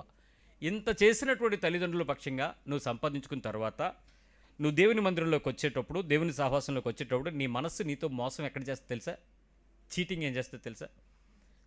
నువ్వేదో సంపాదించుకున్న దేవుడికి ఇస్తున్నట్టు ఫీల్ అవుతావు. అసలు నిన్న స్థితికి తీసుకొచ్చినోడు దేవుడు అన్న ఫీలింగ్ నీ మనసులోకి రానివ్వవు. ఆ భాగము ఏదో భాగం, నువ్వు రూపాయి ఇచ్చావు, 10 రూపాయలు ఇచ్చావు, దశమ కాదు, దట్స్ నాట్ అ మ్యాటర్. ఎప్పుడు సంతోషంగా, ఉత్సాహంగా. సో ఆ సంతోష ఉత్సాహ నాణ్యతల మధ్యలో నువ్వు దేవునిని కూడా కొలత కొలిసావు చూడు. ఎంతైతే సరిపోద్దులే, ఎంతైతే అనుకున్నావు చూడు, అలా దేవుడు నిన్ను అనుకోలేదే. అక్కడే దేవుడికి నీకు తేడా ఉందే. ఆ హృదయంతో నా సమర్పణ అనే దానికి నువ్వు ఇచ్చే డబ్బును చూడు, నిన్ను చూస్తాడు దేవుడు. నువ్వు ఇస్తున్న దాని గురించి నువ్వు చూస్తావు, దేవుడు నిన్ను చూస్తున్నాడు. నువ్వు నా సొత్తు అని అంటాడు. నువ్వేమో ఆయన ఇచ్చే సొత్తు గురించి లెక్కలేసి చెప్తావు. నేను ఎంత ఇచ్చాను దేవుడికి, అంత ఇచ్చాను దేవుడికి. నువ్వెంత ఇవ్వలేవు, అదంతా అయిందే. నువ్వు సంపాదించిన భాగ్యమే ఇచ్చాడు ఆయన. సో ఈరోజు నీ జీవితంలో ఇదేదో చేస్తే దీవించబడతాను, ఆశీర్వదించబడతాను, దేవుడు నాకు ఇది ఇస్తే ఇలా ఇస్తాడు అనేటువంటి వైస్ వెర్సా ప్రార్థన నీ భక్తికి మోసం. చందా ఇస్తే దీవిస్తాడు, కానుకిస్తే దీవిస్తాడు, ఇది ఇస్తే దేవుడు దీవిస్తాడు, ఇలా చేస్తే దేవుడు ఆశీర్వదిస్తాడు. ఎలా రా మీరు దేవుని దగ్గర ఆశీర్వాదాల కేంద్రంగానే బతుకుతారా? ఇంకా ఇది శోధన కదా. ఇవన్నీ పక్కకు పెట్టండి. ఇవేమీ కాదు నా జీవితంలో. ప్రభువు మాట చేత బతుకుతున్నా, ప్రభు నీతికి బతుకుతున్నా, ప్రభు పరిశుద్ధతకు బతుకుతున్నా, ప్రభు ఆత్మ చెప్తున్న సంగతులకు వింటున్నా, ప్రభువుని సంతోషపరచడానికి ప్రయత్నం చేస్తున్నా. నా శరీరం చచ్చిపోయినా పర్వాలేదు, నా పరిస్థితులు అతలకుతలమైనా పర్వాలేదు, ఎంతటి శోధనైనా ఉన్నా, ఎంతటి శ్రమ అయినా ఉన్నా, ఎంత కరువైనా ఖడ్గమైనా, ఏదైనా క్రీస్తు ప్రేమలో నుంచి ఎడబాపనివ్వవు అనే సాక్ష్యం ఈరోజు క్రైస్తవ సంఘానికి ఉందా? నేను దుఃఖంతో చెప్పే ఆఖరి మాట ఏంటంటే, ఈరోజు నేటి క్రైస్తవ్యంలో దేవుని మందిరాలు వ్యక్తిగతమైన కోరికలతో ఆక్రమించబడ్డాయి. వాటిని తీర్చు శోధకులతో సేవకులుగా పిలిపించబడుతున్నాయి. నీ మందిరంలో నీ కోరికలను పక్కకు పెట్టి దేవుని కోరికకు స్థానం ఉందా? నువ్వు వెళుతున్న దేవుని మందిరంలో నువ్వు చేస్తున్న దేవునితో దేవుని కోరికకు నీ హృదయంలో ప్రార్థన కదిలిందా? ఆ సేవకుడు, ఆ బోధకుడు, ఆ కాపరి, ఆ నాయకుడు, నిన్ను నడిపించేవాడు ఆ దేవుని హృదయం వైపు నీ మనసును తిప్పాడా? ఆయన వాగ్దానాలు ఇచ్చి, ఆ ఆశీర్వాదాలు ఇస్తూ, దీవెనలు పలుకుతూ, శుభాలు చెబుతూ, వాగ్దానాలు ఎత్తిపట్టి ప్రతి నెలా నిన్ను మోసంలోకి నడిపిస్తూ శోధనలోకి గురి చేస్తున్నాడా? తెలుసుకో. నీ హృదయంలో ఆ మోసపు భక్తిలో నుంచి మోసగించబడే స్థాయిని దాటాను నేను దేవుని హృదయాన్ని వెతుకుతా, దేవుని కొరకు నీతిగా పరిశుద్ధంగా బ్రతుకుతా. ఈ లోకంలో నాకు ఏదొచ్చినా రాకపోయినా, ఏదున్నా లేకపోయినా, ఎలాంటి స్థితి ఉన్నా పర్వాలేదు, కానీ నేను దేవుని నీతిని తప్పను, దేవుని పరిశుద్ధతను తప్పను, దేవుని హృదయాన్ని దుఃఖపెట్టను, దేవుని పరిశుద్ధాత్మను దుఃఖపరచకుండా జీవించగలను అనే తీర్మానానికి నీ హృదయం రాగలదా? ప్రార్థన చేద్దాం, ప్రభు బలను సమీపిద్దాం. ఇప్పటికైనా నీ మోసంలో నుంచి నువ్వు బయటకు వచ్చి ఏదో ఇచ్చే దీవెనలకు, బిలాము బోధకులకు ఆకర్షించబడద్దు. నీ మనసును మోసంలోకి గురి కానివ్వద్దు. ప్రతిసారి శోధించబడ్డావు,